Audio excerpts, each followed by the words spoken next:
Good evening and welcome to the Pirates Fan Forum here on DK Pittsburgh Sports Podcast Network. I'm your host, Gary Morgan, on location in Hilton Head, South Carolina, enjoying myself and taking a break from the sun, which is much needed. With me, as always, is my good friend Jim Stamm, co-host. How you doing, brother? I'm good. I can't stand to even look at you right now with palm trees in the background. It's currently very Pittsburgh-y here with clouds, rain, and 70 and very humid. So I hate your guts. Well, carry on. I'm sorry for that, Jim, but if you want to feel better about it, I found out something horrible about South Carolina. I'm not sure I can live with it. Which is? These people use Hunt's ketchup down here. I mean, like, it's everywhere. It's epidemic level Hunt's ketchup. Oh, my God. It's unreal. I think they're even making cocktail sauce with it because Megan's turning her nose up at that shit, and she never would in the past. Oh, they're maybe a little bit behind the times down there, so we'll excuse it for now. But so you got to get some Heinz down here in South Carolina. I think it'd be a little better. I did manage to find somehow Southern tier beer down here, so you know, some good with the bad, right? Yeah, and I will say the thing that the South does legitimately well is they make some killer sweet tea. So they do. You know, so they get a few things right. I've had enough that Wilford Brimley's calling me from the grave, warning me about diabetes. That sweet tea is a dangerous thing, sir. So they're selling this. They're selling this stuff in this gas station down here called extra sweet tea. And I had a little bit of that today. I'm bouncing off walls like a toddler, dude. I mean, like, yeah, crazy. Because the other stuff wasn't sugary enough. Right, exactly. Sugary drinks, then I'm drinking extra sweet tea. I mean, like, damn. But, you know, talking about good with the bad, we should probably talk about this Dodgers series a little bit, huh, man? I mean, like, so the Pirates went ahead and did the thing. They did something that nobody does.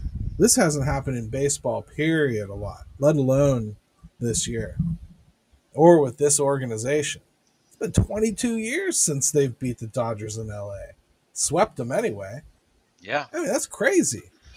I saw it was 22 years for the Pirates in L.A. I saw it was almost 4 calendar years that any team has swept the Dodgers in L.A., Right. I mean, so we're not just talking Pirates stuff there. I mean, you know, everybody knows what the Dodgers are and what they have. And, you know, man, it was just wild to sit there night after night and watch real competitive, and to at least Pirate fans, it was meaningful. Dodgers fans will tell you it's not.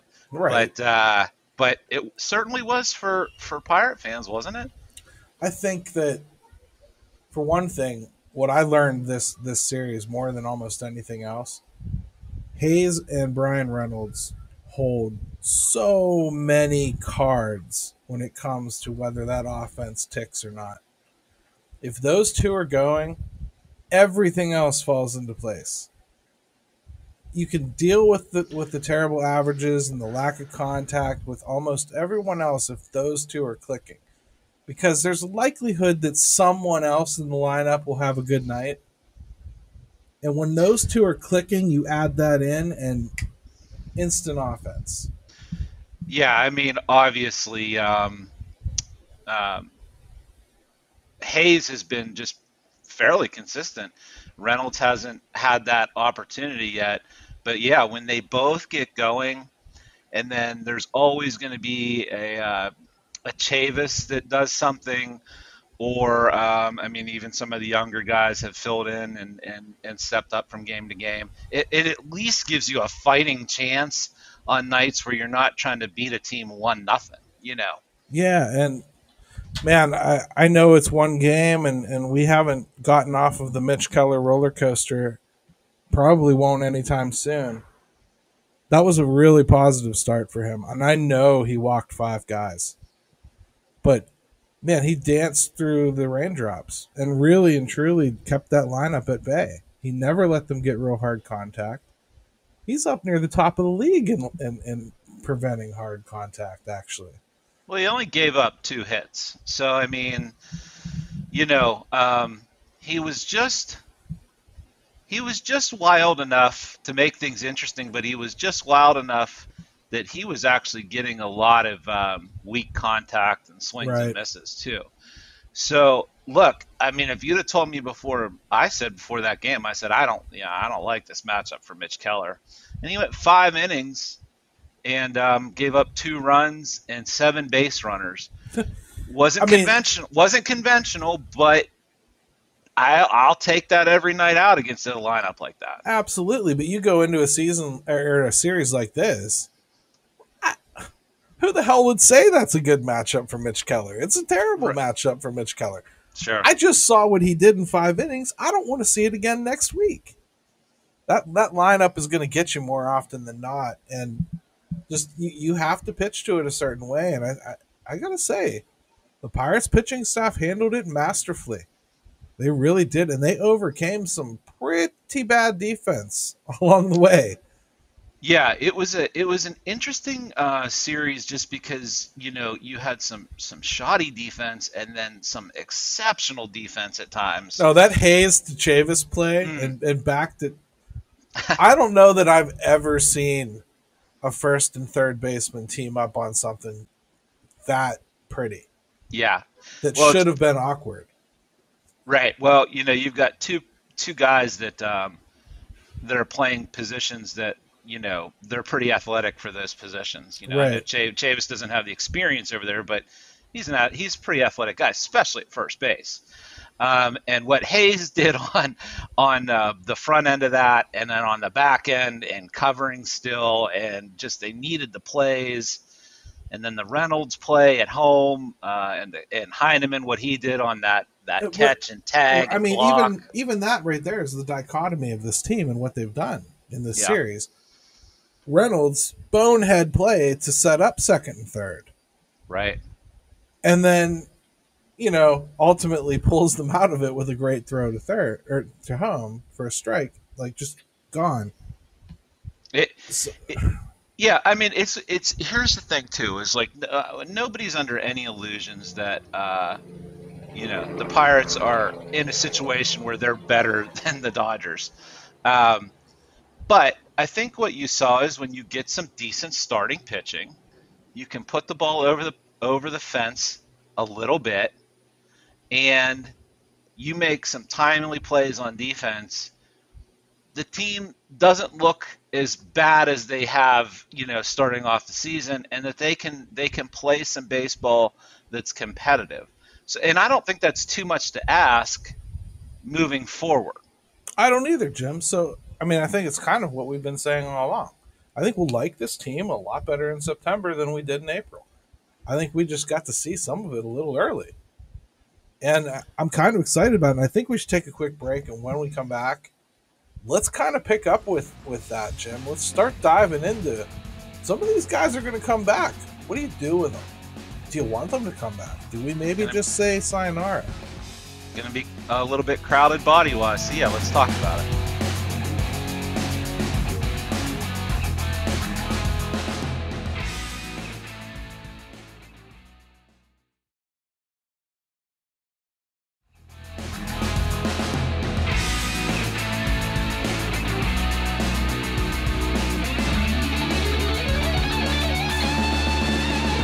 All right, and we are back to the Pirates Fan Forum here on DK Pittsburgh Sports Podcast Network. Jim and Gary with you because I was too lazy to book a guest when I was on vacation and deal with all of that. So we're just talking alone this week, which I think is good because it's not very often we get to just have a happy-go-lucky episode, right? I mean, Well, yeah, and you know what? Like, we're not big. Like, I think the one thing we try to steer clear of on here is kind of recapping series or games. right. But this just fell right. Obviously, it was a great series, and it actually deserved a little bit of that talk. So, Yeah. this was perfect, I thought. I think it's kind of part of the overall progression of what we're starting to see as the youth kind of starts to get a chance. And speaking of that, when youth starts to get a chance, it tends to be because of injury or it tends to be because of poor performance. Sometimes both. Sometimes ghost injury and poor performance, as I suspect with some of the people we'll mention soon. So the first guy I think we got to talk about, Jim, really is Yoshi Tsutsugo. Now, I don't think they brought in an adequate replacement. Well, you we'll get you to that. we'll touch on Yu Chang in a bit here, but I mean they're not even using him at first base, which is expressly the reason they brought him in, his glove and his versatility and his ability to play in the field. And and here Chavis has been manning it, which has been all we've been asking for months anyway. And he's handling it capably, and he is hitting. Uh, how in the world do you return Yoshi Tsutsugo from the IL when he's healthy? I mean, is it going to come down to is he better than Yu Chang? um, 3-4 weeks ago, I think I had said to Pirate fans and just said, I don't think it's going to work, but I think you're going to see Yoshi get another month. And we haven't been far away from that. And then he got hurt. Then some of these other guys have come up and they played, and Chavis has continued to hit.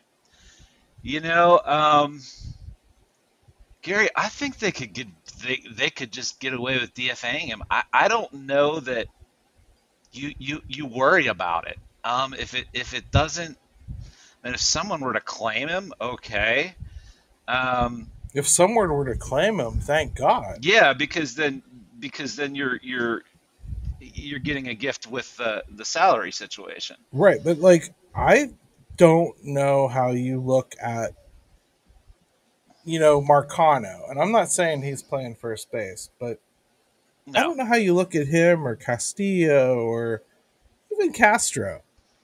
I know Castro's batting average has been bad, but he's starting to hit a little bit better. He's starting to make more contact. He's kind of starting to settle in now that he's at second base. I almost feel like shortstop was getting in his head a little bit. So it's gonna be awful hard to make a cut of one of those youngsters so that you can get Yoshi Susugo in there. I don't. I think I don't know that I would worry about it. I think I'd DFA him and just. Yeah, I think you I, have to. do I think they'll do it? I don't know. I still say they're not going to. Um, but I would be on the side of doing it.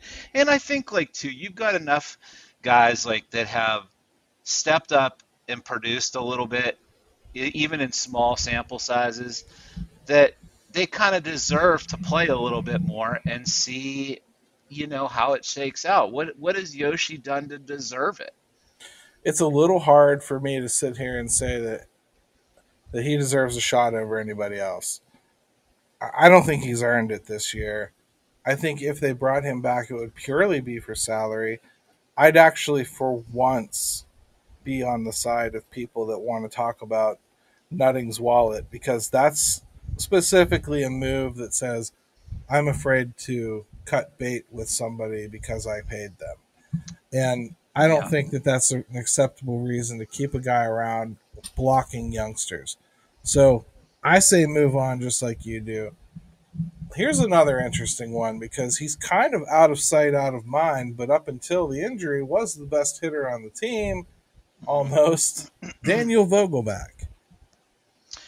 Right. Well, and I think that helps in that regard. That granted, Vogelbach's not playing any first base, but He could. He he could. could. He play, and he takes care of the DH spot nightly. Um, as long as you don't want him to leg out any triples and blow out one of those beefy hamstrings of his. I But loved I loved what you said on Twitter the other day, brother. You were like, it's awesome that Vogelbach got his first triple, but it's a shame it almost forced him into retirement. I mean, like, It's so like, like you talk about baseball players and John Kruk's old adage that told a reporter, "Lady, I'm not an athlete. I'm a baseball player," and it's right? just he's like the spitting image of that. So, but yeah, like he takes care of that DH spot. I think you can, it obviously helps. You can either put him. I would put him right in the cleanup spot, and I mean, I would too, Jim, but like to me, there's another layer to why Vogelbach's safe. At the very worst, I want that on my bench. So, I mean, like, I just think he's somebody who's going to come back from the IL and make the club better. I agree. I So think they really. you take him back, even if it costs somebody who's a fringe guy. Like maybe okay, Castro has to go back or whatever. Mhm. Okay, now here's a controversial one because Kevin Newman, and I know we have some time on it yet. But what if nobody has really competently locked down shortstop? And I could kind of argue that Castillo has already, in my eyes, done enough to kind of lock himself in at that spot if he needs to. And again, we should also stress we're not even focusing on like the Mason Martins and Oneil Cruzes. We understand they're part of this equation too. Right. That's what's interesting about this is that these decisions are already kind of right there without even adding those two names into the equation. Right.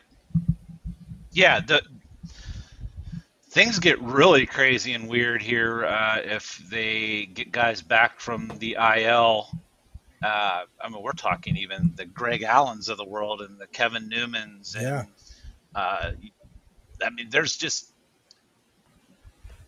You got to regardless wonder. of whether regardless of whether they're good or not, it's a lot of bodies, and you got to sort it out, and you got to make the right decisions, don't you? Yeah, because, you have to take something like Jack Sawinski, who I think has improved.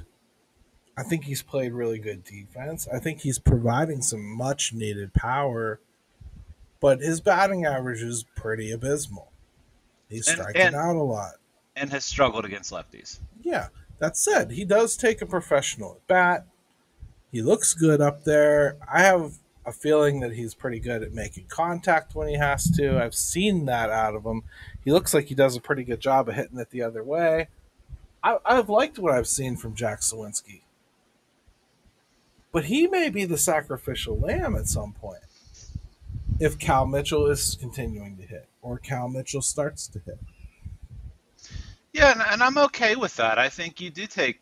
I look at Sawinski and Castro both as guys that probably let them go back down and kind of work on things and still try to refine things. If that's, I'd give Cal Mitchell some more time now.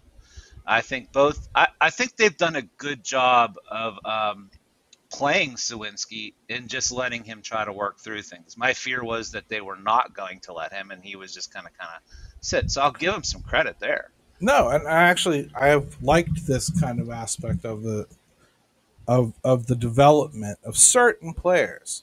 Hmm. I don't understand where they draw the line necessarily. For instance, Castro gets all these games back to back to back to back to back, starting tons of at bats, almost like they felt like they were playing catch up with someone else. And they took those at bats away from Castillo and Chavis. Yeah. And that makes me just question basically the direction as far as okay, why does Castro's development plan say that he gets a ton of at bats, but Castillo's says he's okay taking every other day off and expected to come back a fresh bat every week, every day? Well, maybe maybe it's one of those things where don't try to overcomplicate it and look at they're protecting a Castillo maybe more than they are a Castro at this point. And I hate to. No, but that could be a point. Yeah. Yeah, you know what I mean? Like, and that makes sense to me from what I'm seeing. If you are going to start prioritizing one over the other, as far as if you're going to break a few eggs, you probably want it to be the guys that you are starting to see as maybe a little bit harder to see them long term in the plans. And so you hate to call them sacrificial lambs or anything, but I mean that's kind I of what mean, you kind of end up being one of those if you're certain guys, I think, right? I mean, I think that has to be right. I mean, baseball itself, just the way it's set up, we always evaluate the top 30. You're always looking at the top 30 prospects, right? I mean, like, there's more top prospects you're Especially looking here. at. Yeah, but there's more top prospects than there are actual positions or than there are actual roster spots. And so when you look at that sort of thing, of course, some guys are not going to make it. Some guys are not going to be the cream of the crop. But I do think like what we're setting up for here, and we'll probably talk about this a little bit more in the next segment, is what we're setting up for are some really interesting conversations come this offseason, where we've got a good, nice little sample size of Rodolfo Castro, and we've got a good sample size of Diego Castillo and Tucupita Marcano, and potentially by then Oneil Cruz, maybe even Peguero. We're starting to like paint a picture of these guys fighting it out, and they're not all going to make it. Right. Somebody's not going to be the best. Somebody might be trade bait. Sure, and then somebody might flame out. Yeah, I mean, so interesting, and Yeah, and we probably should just, I don't want to make too big a deal out of Tucupita Marcano, but I also don't want to not mention how impressive he's been in his short little time, man. I have already seen more from him than I thought was in there, and I mean that. Yeah, Gary, like he's first of all, he's a good little all-around ball player in the sense of like he can bunt, he can Yeah, play good defense. he I hit for a mean, little power. he smoked a couple balls off some of the best pitchers in baseball over the fence. Um, Plays a pretty mean left field. yeah, and also has the attitude of like he's upset with himself when he's not doing something right or has Right, a at right. bat where like you know just that expectation or he has an expectation of himself that he should be uh, um, producing. So I just don't want to gloss over it. I don't know if it'll last, but he was a real shot in the arm too. Let me tell you. It's worth noting, man. And I think when we come back from this next break, we should probably touch on a little bit more of the continuing youth movement and what's starting to happen in the minors even right now that could make this all a lot better. And I think we have a good call your shot that's going to pull us right into it, brother. So we should probably take that break and get back to it. Let's do it.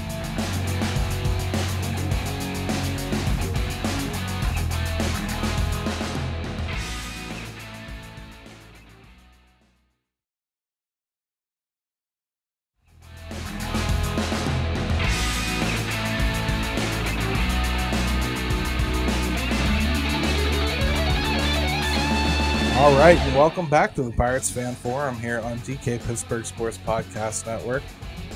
Jim, Yu Chang has been so forgettable that we forgot to even bring him up in the first segment when we were talking about it. So, Yeah.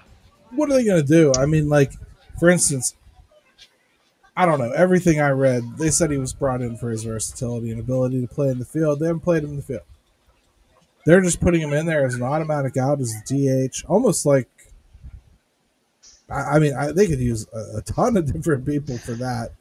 I don't understand that. So be it. The, How does he keep his job when anybody comes back? I mean, how do you not just promote somebody right now? I mean, his for God bless him because Pirate fans are already staring at a guy like that under a huge microscope as we acquire him, and just ready to hate him if he doesn't produce, which isn't very fair. But then Bro, I'm already seeing people defending him like, oh, it ain't been long enough. You haven't looked at him, dude. Cleveland looked at him. Like I mean, like He's got a He decent amount of time that he's put in with Cleveland. They didn't like him. yeah, he had like a decent second half last year, and but then he comes in and his first like 10 at bats have been just totally non-competitive. I mean, just not even remotely looking like a guy who should be on a major league roster. His highlight reel right now is getting hit by a baseball. Yeah, yeah. So I mean, like, I don't know what else to tell you, and I don't understand the move. I didn't understand the Josh Van Meter move. I don't want to keep like harping on it, but there's Hmm. certain things that this team does that I just don't get. I don't see the bigger vision. I guess I don't have to, but I often don't see when I don't understand it. I have yet to see it work out. You Well, know, yeah, you you don't really see it ever working out for the Pirates in these types of situations. And then you also have to get to the point where you start saying to yourself as an organization, you know what? I don't know that I want to risk any more guys down in the minors and not protecting them and not putting them on 40 right? mans and um, that starts being the precedent. And then if you lose some of these other guys, so be it. You know, there's too many guys that we could name right now that we should be talking about or expecting at some point to start seeing them, right? Right. We should. I think we should have full expectation that we're gonna see Oneil Cruz, and I think he's starting to take hold a little bit of some of the things they were trying to teach him at the plate. I really do. We're starting to see that turnaround a little bit. It's been better the last couple weeks. I'm just seeing a lot of the change that I wanted to see. The swing is a little shorter than it was. It's getting to the point where he's striding into the baseball the way he should be. I'm happy with what I'm seeing from him, and I'm not concerned about his numbers because I know what they were trying to do. They're trying to train the kid. Yeah. Um, I think we've seen good things from Mason Martin. I don't think Mason Martin's ever going to be a guy that hits 300 and strikes out 15% of the time. I think he's going to hit 250, 260, and probably pop 30 bombs and strike out 35% of the time. I don't care. A lineup needs a guy like that. I expect him to get a shot this year. I hope so. I mean, I was a little surprised that of some from some of their comments that they didn't see him as soon as maybe I did coming up, but and you know he was doing so well, and then he hit a little bit of a rough patch, so maybe that caused them to say, well, we don't want to do it right then anyway. But I still think I'd be disappointed if you didn't see him at some point this season. Let me put it to you that way. I mean, Cruz is coming up, he's 22 years old. It's not like he doesn't have more time. right? It's not even.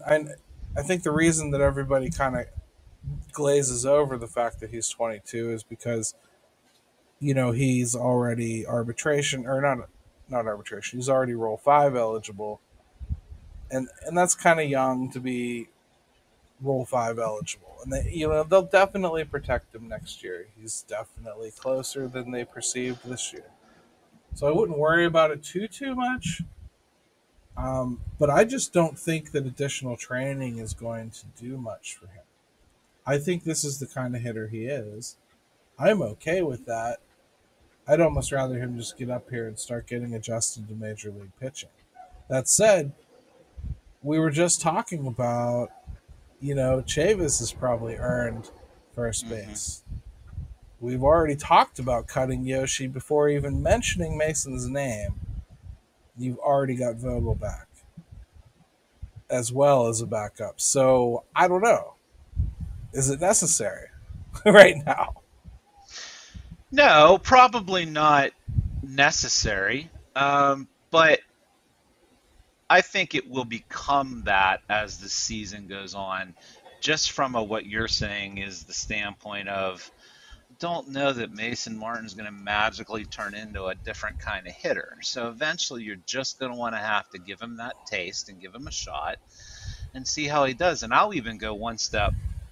I'll set the bar even lower for Mason Martin. I think if he hits 235 and hits 25 home runs for as barren of a position as first base has been for the Pittsburgh Pirates, I would take it, you know. So Yeah, and plays good defense, which he can do.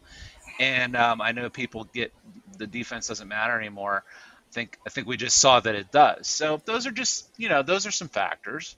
the defense definitely should matter. I mean, like, they made it a focus last year. I'd like to see them care about it this year, at least Right. enough to put actual players that can play there. Um, but I don't know. To me, if he's 22 and they think there's something he can learn and get better at, okay. I don't Hmm. personally. I think he can maybe lock in his K rate at in the 30s in the major leagues, and that's where he's going to be, and I'm fine with that. Hmm. Really, the world needs hitters like that too. I'll say, and Yeah. I think there's more than enough jobs out there for guys that are going to pop 20 over the wall. I'd rather have those home runs that I feel are major league level home runs up here. That's Yeah. all. And here's the other mistake I think people make too is like you look at a guy like Oneil Cruz and a guy like Mason Martin, and you can't treat them the same. I think one guy has so much like raw, untapped ability that they're trying to figure out like everything about him and where and how he can develop and whatever, and a guy that is really projecting as this X type of player.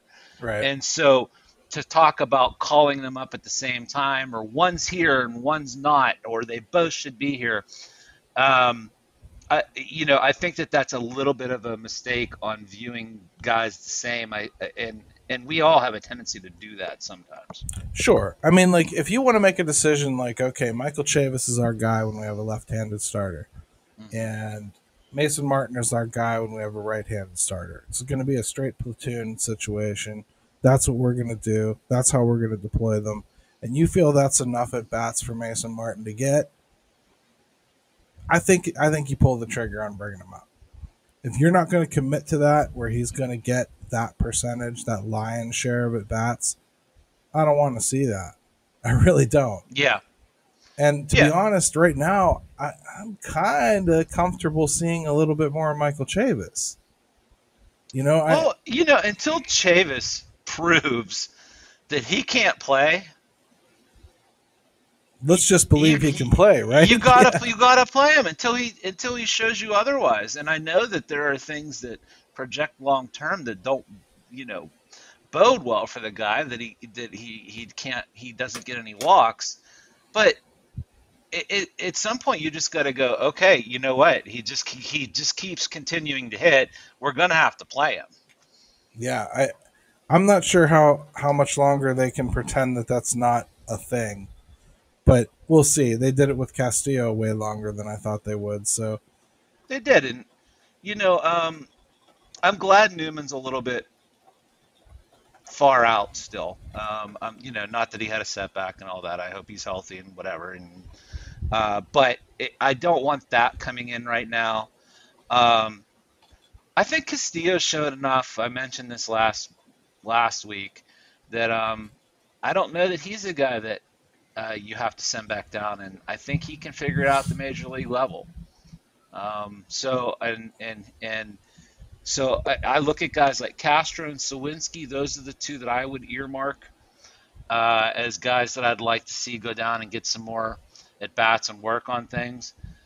I would probably look at Tsutsugo, DFA him, and hopefully that clears a few things up, right? I mean, yeah, I'll tell you what, Jim. We should probably do our call your shot because Jay asked this question a couple weeks ago, but I think it still applies and kind of proves that he was a little bit psychic too. So or let's do. Psycho, depending on how we look at Jay. Hey, we don't know what kind of truck he was driving or where he was hiding or which official he was stalking. Let's hold off.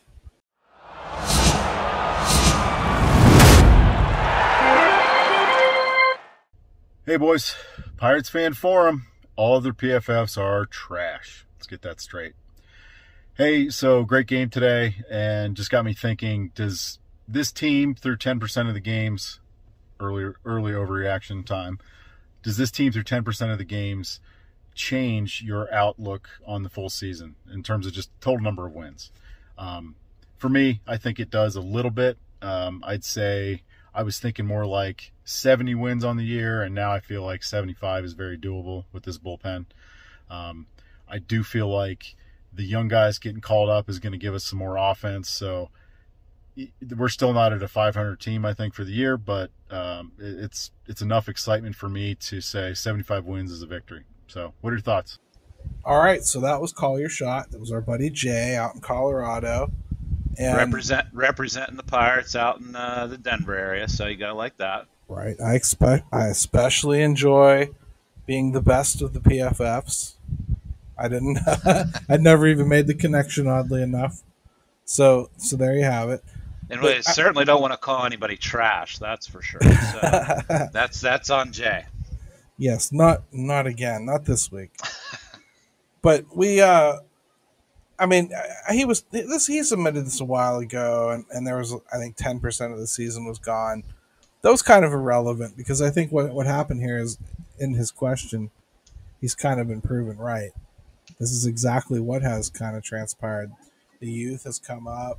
I think they're starting to gel and compete a little bit more with each other. And it's just starting to look like a more fun team. There's certainly evidence in this last little series they had. But, I mean, what do you think? I predicted 70 preseason, mostly because I thought this stuff was going to happen. Jay's saying 70 to 75. I mean, I don't know if I want to start creeping that closely to 500 in my thought process right now. But you can see where he's you can certainly see where he's coming from. Sure. You know, I think this is a good time to mention, because we haven't all and maybe this is a good thing. Obviously, we haven't mentioned pitching, right? And you know, the pitching has helped stabilize some things, and you know, without that, you know, you gotta, you know, look, we get real caught up in how many innings starters are going. Man, they got to be quality starts no matter how many innings they are, and so we're getting a little bit more of that. And I think that just goes to show, if you can get that, you can be competitive in today's game. Teams, you know, offense is down, teams are not scoring. Now things are starting to pick up a little bit, as we've even seen with the Pirates. But it's a good example of how just getting guys that can go in there and give you 4 or 5 innings and give you a chance helps so much. I agree the pitching has kind of stepped up recently, and the bullpen has kind of been carrying the lion's share of that weight all season. Something we haven't seen in quite some time is the bullpen is good, and then the starting is bad. The starting is good, the bullpen is bad. This year, it feels a little bit more like they're working together. There's at least been a swath of the bullpen that's been good all season. There's at least been 1 or 2 of the starters that were kind of at least keeping the ship upright, while the other 3 were really struggling. Yeah. Yeah, so I think right now there's a lot to like. I mean, I think injury permitting, because really pitching injuries are what are going to kill them more than anything. I kind of like where they are, and I like the infusion of youth that I still think is coming. Like Jamie Ritchie, I know is just a backup catcher, but they liked his offense better than anybody else they had in camp before spring. He got injured. They like his offense, I think, coming back too. I expect him to replace one of those catchers on the team right now. And then on top of that, Benz is starting to hit. So, you know, if Benz hits, he's in AAA. That's a guy right there that I think probably forces his way onto this roster as well, because Michael Perez may catch a great game, but he's batting under 100, and that's just beyond sad. It's almost I don't know what the bottom level is for acceptable major league hitting anymore, is because it's pretty low at Yeah, times. I mean, the But Mendoza line has certainly lost its punch, I think. yeah, but whatever that is, Perez is below that. So Yeah, right. A it's clutch hit in this series. he I'll give it to him. But he did, and I was, as a former guy who knows what it's like to struggle with the plate, I was happy for him personally. Just that, my God, when things are that bad, just to get a hit is huge. But yeah, and then we've also got some other guys that I think there's. We keep talking about G1 Bay. At some point, I would like to see the guy. I would hope, but he's a use him or lose him guy, right? I right. mean, like, So those I are don't guys know, that I man. hope we see. You mentioned something very important though. Injuries right now would totally sink any type of little resurgence they might be having, or chance to play some decent ball down the stretch. They just don't have that kind of It's depth. mostly in the starting realm too. I think they could Yeah. probably recover from a reliever, but not Bednar. Bednar they couldn't recover from, but a No. starter, I think they would struggle right now. You got Cody Bolton. I think we said this last week. I think they probably want to see him pitch a good half season before they even think about it. Yeah. And what are you stuck with? Bryce Wilson comes back up. Yeah. So, I mean, that's what you got. Right. So That would be something that would kind of torpedo any good feels. But no, I think what you're going to start seeing is um, as the season goes on here, we're going to start to see them make some tougher decisions. And let's hope they just make the right ones. Makes you a little nervous that they hold on to some guys a little too long and leave some other yeah, guys not, exposed a little bit. yeah. Either way, man, I'm really looking forward to the conversations we're going to have next year, and I think as this season goes on, we'll answer more questions. As somebody has burned down half of Hilton Head, apparently. I hear sirens in the background. The first podcast that's ever going to be stopped by a fire alarm. So,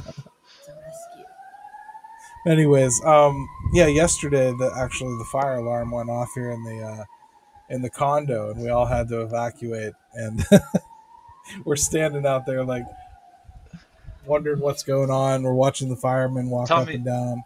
Tell me it wasn't like middle of the night at least. No, it was middle of the day. But when you're riding at the beach, you don't really know what time of day it is most of the time. So, and who knows what everybody's doing or what level of dress people are in, or That's very true.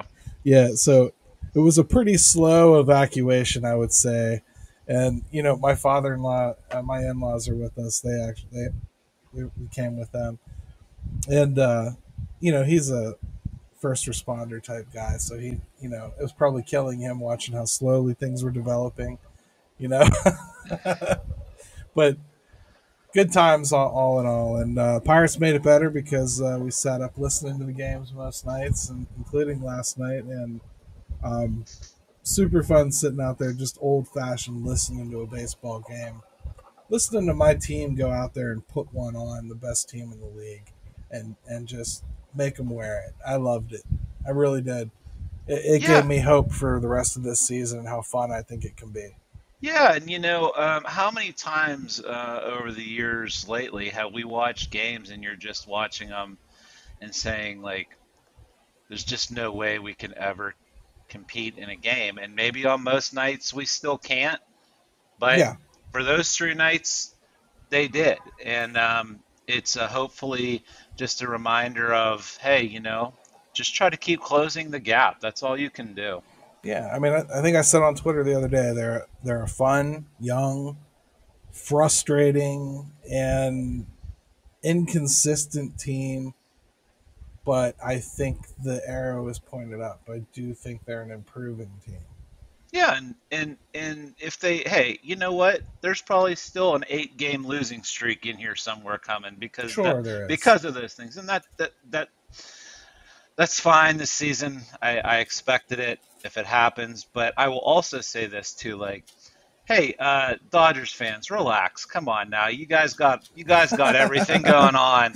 Let us let Calm us at, down. let us at least have a couple days. Baseball's already done about everything they can for some of these markets. So My I'm favorite not gonna tweet. feel bad for you. My favorite tweet was that somebody said their manager should be fired for this series. I absolutely loved it because there's so I many missed other that. things. There's so many other things he's done that he deserves to be fired for, but there's that, and High, I loved it. highly entertaining. I suggest if you haven't, go back and read comments on the pages from Dodgers fans because they live in an alternate reality compared to Pirate fans. That's all I'll say. they sure do, and yeah, I don't know. It was good stuff and good to see. And one last thing I got to ask you before we get going today, Sure. because it keeps coming up. The run differential is in the toilet. Pirates Yeah. have the league's worst run differential. It looks awful. It really does. What amount of stock do you put in that?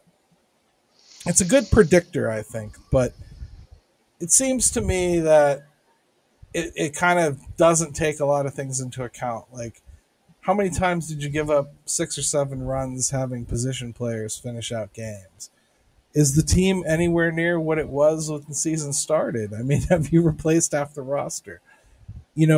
I'm not sure how good of a predictor it is if you're a team that's just not normal because you're in the middle of a big metamorphosis. Well, the Pirates definitely aren't normal. Man, I know people are really shocker dug in on this, which feel strongly one way or the other. I don't. Sometimes I look at it and I do think it matters, and then other times if I start considering some things, then I tend to back off that a little bit. Right. So I do look at it like, look, bad team or good teams don't typically get completely embarrassed 3 or 4 times a year. So I think it's somewhat of a reflection. But the Pirates are also doing things that other teams aren't doing or necessarily care about. So I think you can go. I know this is a cop out. I think you can make a case that it's a mixed bag. Yeah, I think it's probably more of a instructive tool to see why you ended up where you ended up, as opposed to predicting where you're going to be. Especially when you're a team like this. And for instance, like Cincinnati just laid 20 on somebody. Does that matter? I mean, like Yeah, I mean, that doesn't make that team any good. no, and it's going to happen. I mean, at least, once a year to somebody. But what would probably be good is like instead of God, we break down everything else's. How about what about run differentials per month? Like let's Right. see if there's been, hey, if that starts to improve, then you can look at that and say, okay, well, you know what? For whatever reason, whether it was injury, health, slow start. That's probably a good idea. It's more of a progressive thing as opposed to Yeah, a running total. well, Yeah. in baseball, especially, I mean, we're talking how many months? I mean, Right, right. 162 games over what 5, 6 months of a season. You certainly should be probably looking at it that way. That makes sense to me, man. Hey, it's been a good conversation, but I'm going to get back to beaching it up Yeah, here. yeah, My yeah. wife has It's been dressed nice the whole time, and she's standing there like right now, like, come on, it's time to go. I want to get over there. So we're gonna head on out here. And Jim, before we do, how do people get a hold of you, brother? Yeah, man. Twitter all the time. Pittsburgh Sports all the time. Pittsburgh all the time. So Steelers, Penguins, Pirates, and Pitt. And love talking sports with everybody. And guys, appreciate all the support. You guys are phenomenal, and we couldn't be more pleased with the direction of the show. So thanks. Yeah, it's been great, and thank you for bearing with the palm trees and everything. I thought it was nicer than looking at a wall, but Jim immediately got offended, and I feel bad. So Yeah, yeah, yeah. But good stuff, and thank you to my in-laws. This has been a great week. We really had a nice time with you. So, hey, catch me on Twitter. I'll probably be a little bit more active on it next week than I have been this week. And at least I'll be a little more sober when I do so. So, until next week, Ben, take it away, brother. Yes, go Bucs!